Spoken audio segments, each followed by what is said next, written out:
Hello everybody.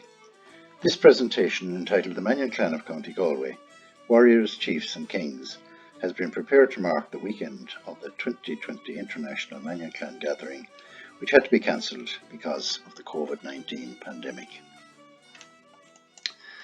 I'm going to begin by giving some background information on the Mannion surname, which is the 8th most common surname in County Galway, where the historical homelands of the Mannion clan are located. The name derives from the medieval Gaelic family name of O'Mannion, meaning grandson or descendant of Mannion.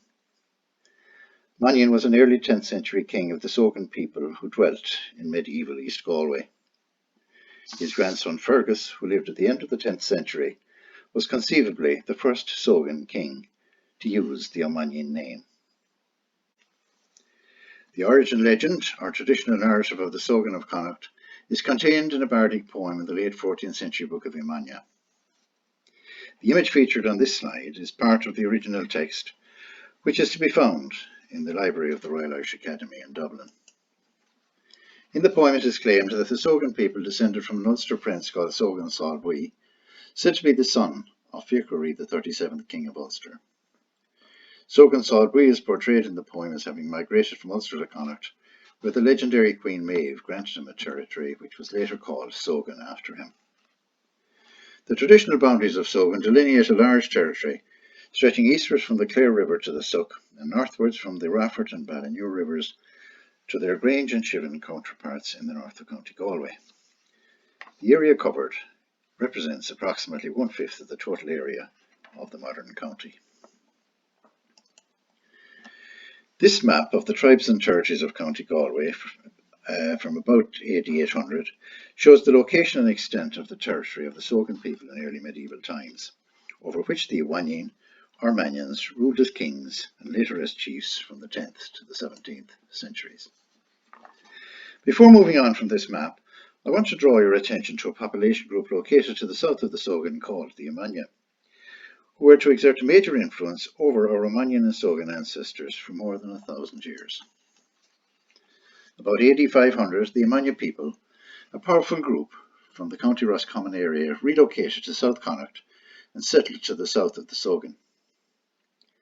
By AD 600, the Kingdom of Sogan had become a sub-kingdom of O'Mania, and the Sogan people were obliged to render tribute and military service to their O'Mania overlords. In late medieval times, the Sogan were divided into 6 kindred branches: the Kennel Rachta, Kennel Trena, Kennel Luchta, Kennel Fargna, Kennel Namangian, and the Kennel Neagle, the ruling kindred, to which branch the O'Mannion kings belonged. This civil parish map of County Galway shows the location of some of the Sogan kindreds in medieval times, with the Kennel Neagle ancestors of the O'Mannion clan located in the Athenry, Monavea, and Benachmoy area. The first mention of the O'Mannion surname in the ancient Irish annals occurs in 1135, when O'Mannion king of Sogan was slain at the Battle of Benachmoy and Moya, now Fanur townland to the east of Loughrea town. As we have already seen, Mannion, son of Flannaura, lived early in the 10th century, so O'Mannion kings had ruled Sogan for about 200 years by this time. An earlier reference to the Sogan, and therefore an O'Mannion king, occurs in a bardic poem attributed to Brian Boru's chief poet Mercatha Macleig, who died in 1016. In his poem, Macleig refers to Risoin Nishkinor, the king of the Sogan of the Golden Shields, which brings to mind this interlinear illustration of a Gaelic warrior with golden shield and spear from the Book of Kells, which was compiled about AD 800. In a tract called Nos O'Mania, written about 1100, in the late 14th century Book of Imania, we read, "It is around the Sogan that all assemble to the conflict, for they are the body of every battlefield to all." Several bardic poems by Macleig and others from the period after the Battle of Clontarf commend the bravery and nobility of the Sogan warriors. One poet writing, "The worthy shield Sogan flinched at no strife. Nobly they bore themselves who grappled with the Norsemen," for example, at the Battle of Clontarf. This well-known painting of the Battle of Clontarf by Hugh Fraser from 1826 attempts to capture the essence and atmosphere of the occasion, based on the centuries-old traditions and texts relating to the celebrated victory of Brian Boru and his forces over the Norsemen and their allies. One such text, Cogga Gael Re Galaf, The War of the Gael with the Foreigners, an early 12th century text, gives a graphic description of the initial clash at Clontarf between the Dalgosh forces of Brian Boru and the foreigners from the Isles. But we're told the decisive defeat at Clontarf occurred when the South Connacht forces of Taigmore O'Kelly and Mulrooney O'Hine took on the north of Dublin, when only 100 Connachtmen and 20 Dubliners survived. And, we are told, it was at Dougal's Bridge the last of these was killed, that is, Ernest Scott, and those who killed him were the household troops of Taig O'Kelly. We know from the Nosey Mannion text that the Sogan, under their Mannion kings, formed part of the household troops of Taigmore O'Kelly, which offers firm grounds for believing that the Mannion clan were centrally involved in the much celebrated victory of Brian Boru at Clontarf. The early medieval kingdom of Sogan had begun to contract as early as the 10th century, when the Mulrooney clan occupied the northeastern portion of the territory, later included in the diocese of Elphin. In the 11th century, the O'Kellys of Emania expanded their influence over the Sogan clans of MacWard and O'Duggan in the southeastern part of Sogan. And from 1050 onwards, the O'Connor kings of Connacht expanded into the western half of Sogan from their newly established royal power base in Tuam. Thus much of the early medieval kingdom of Sogan, or Mannion country, was carved up and taken over by more powerful neighbouring population groups, until it was reduced in extent to just a couple of parishes in the Athenry-Monivea area. This division of the O'Mannion kingdom of Sogan is reflected in the territorial diocesan system introduced into Ireland in the 12th century. But this situation was not allowed to continue for very long, as part of the original homelands of the O'Mannion kings was taken from them. Before the middle of the 12th century, the Mannion clan had been replaced in the Athenry area by a tribe called the Clan Taig, who were relatives of High King Turric Mór O'Connor, who was based in Tuam. For the following 2 centuries, they were confined to the adjoining parish of Monivea before being ousted from there by the O'Kellys. About 1352, Diarmid O'Kelly, chieftain of Emania, captured the O'Mannion stronghold at Clogher, now Killiclogher in Monivea parish. He dispossessed the clan of their lands in the Monivea area, hanged the O'Mannion chieftain, and forced his kinsmen to migrate eastwards over the Killiclogher River into the adjoining parishes. Here they recovered former Sogan lands that had been lost to the Diarmida, from whom the O'Con canons descend, and in the late 16th century the O'Mannion clan held most of the lands in the parish of Killiscobe, the central part of Mylagh, and 2 townlands in Knockmoy, as indicated on this map. These images show ruins of the O'Kelly castle at Killiclogher, which was probably erected on the site of a 14th century O'Mannion stronghold. In 1377, the O'Mannion chief was slain at the Battle of Roscommon, fought by the Burkes of Mayo with the support of the O'Kellys and the O'Mannion clan against the O'Connor kings of Connacht. O'Mannion Mór is highly praised by the annalists of the day, being described as a most hospitable and charitable man, an eminently generous and humane man, and a good housekeeper. This confirms that the slain O'Mannion chieftain was a noted benefactor of men of learning and entertainment, and a great Fáilte Mannion, and our Mannion welcome was extended to all who visited his Minla abode. This great Mannion welcome is reflected in this modern welcome plaque on the approach road to Minla village to this day. During the 15th and 16th centuries, the O'Mannion chiefs developed a castle complex with adjacent medieval village known as Meonliki Wannion, the Little Loch of the Mannions. The castle, village and associated lands were jointly held by closely related members of the ruling kin group, and income from the lands and tenements was shared between them. O'Mannion chiefs known to have resided at Menla Castle include Donal in 1581, William 1585, his son Donald in 1608, Malachy in 1617 and 1621, John, son of Malachy, the last recorded chief of the Mannion Clan, in 1617 and 1648, and most likely his son John Og also. In an Elizabethan survey carried out in 1574, O'Mannion, chief of the name, is listed as the gentleman in possession of Menla Castle, the site of which is featured in the accompanying image, where only the lower courses of a south-facing wall belonging to the castle complex remain. This is an artist's impression of Mannion Tower House with Bawn and Barbican, a medieval village as it may have appeared in late medieval and early modern times. Nearby, this carved limestone plaque depicting Menla Castle and Little Loch marked the site of the former abode of the O'Mannion chiefs. In the 1574 survey already mentioned, Dermot O'Mannion is recorded as the gentleman who held Cloncorreen Castle, a second fortified residence erected by the Mannion Clan in medieval times. The castle was approached by means of a sunken roadway from the south, the remains of which are still evident to this day. In 1581, the Annals of Lough Key inform us that Diarmuid O'Mannion of Cloncorreen was slain in a conflict between two local O'Kelly families. He and Malachlin Machanaba O'Kelly, who held nearby Tyquin and Garvely castles in 1574, were killed by Malachlin's half-brother Donal Machanaba and Edmund Dorcha Macsivna. In 1584, two sons of Diarmuid O'Mannion, Tadhg and Sean, were signatories to a Brehon law deed drafted by a MacEgan lawyer for two disputing branches of the O'Mannion clan.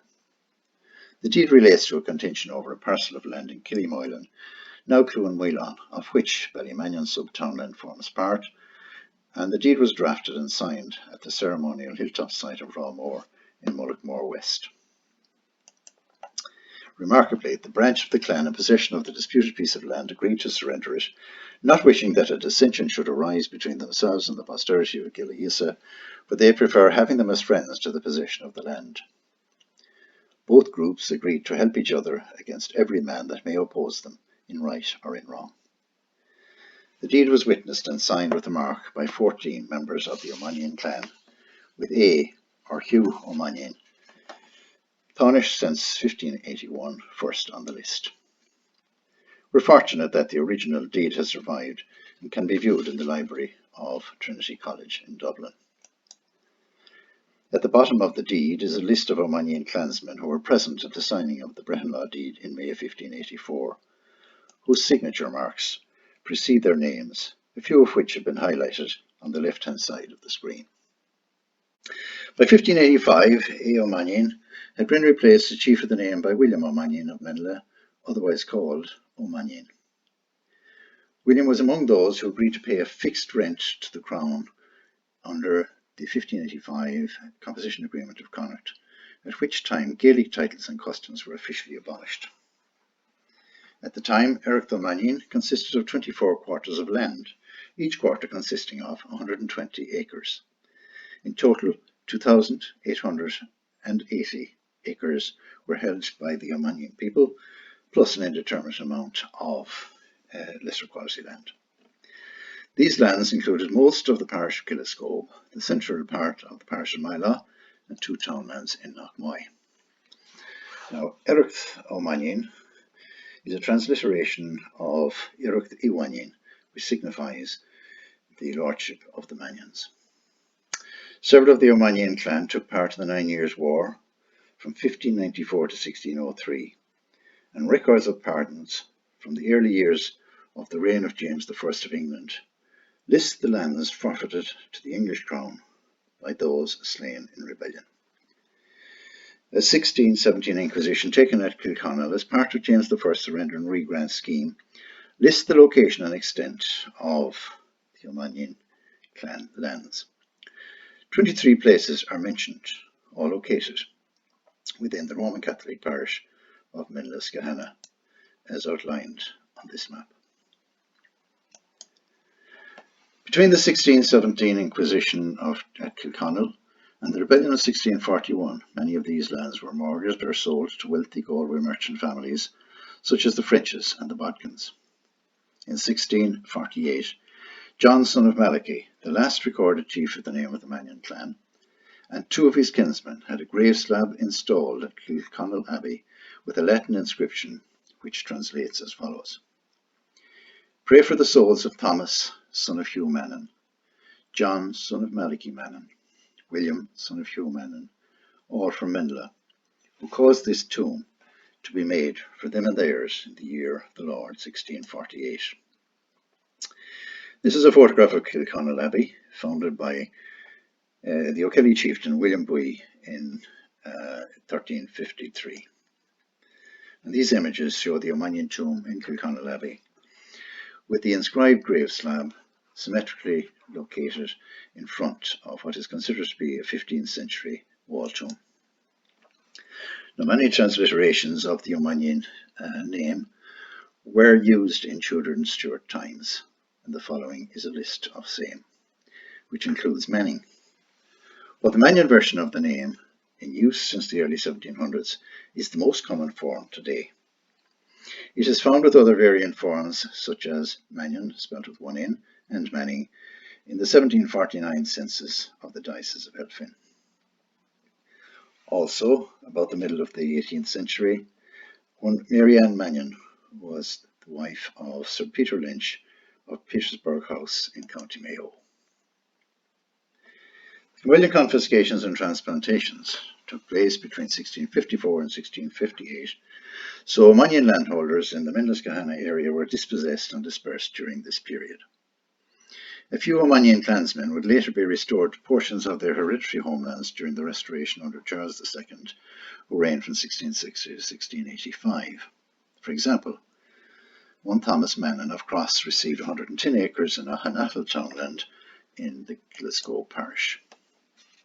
Lands were also granted to former O'Mannion landholders in the Galway parishes of Mylaw, Kilkerran, Clonberne, Ahastra, Gillimer and Athenry, while Donegal Mannion received 19 acres in Robeen parish in County Mayo, and John Mannion got 110 acres in Moore parish in County Roscommon.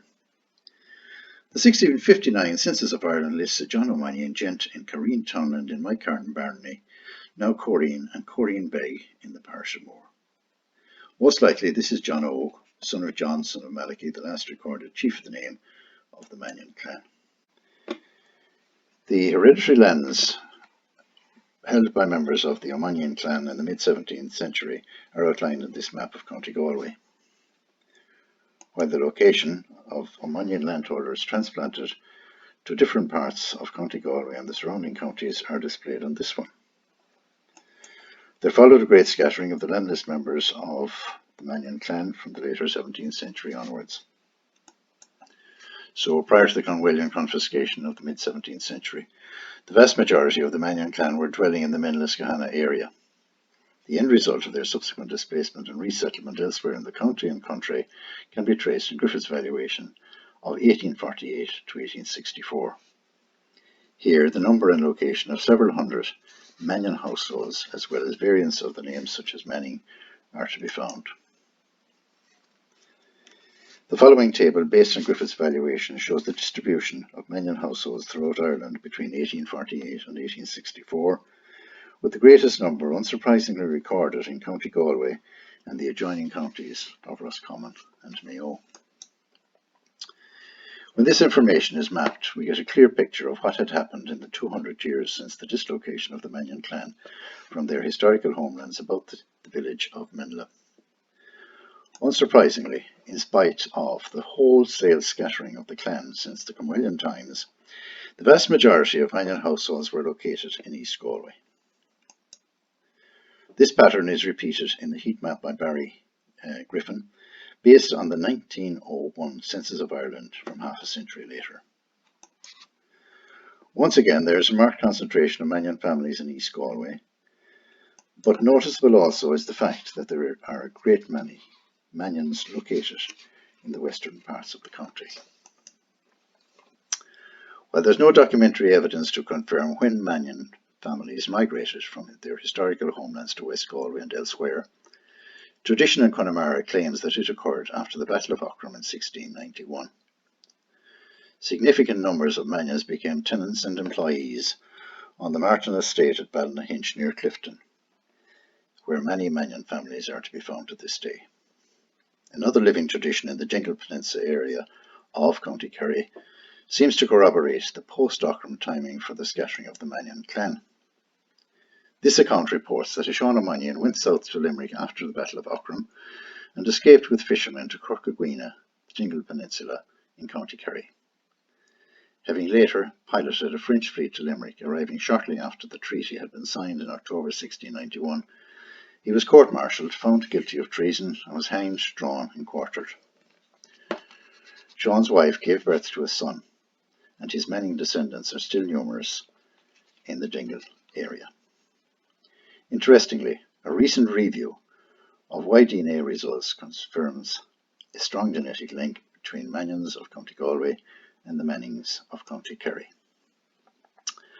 Further afield, the presence of Mannion and Manning families among the global Irish diaspora is the result of enforced immigration from Ireland, particularly in the wake of the Great Famine of the mid-19th century. Approximately 14,605 people are estimated to have borne the Mannion surname globally in 2014, the name being most prevalent in the United States of America. While approximately 9,654 people are estimated to have borne the Mannion version of the surname with one in 2014, again being most prevalent in the USA.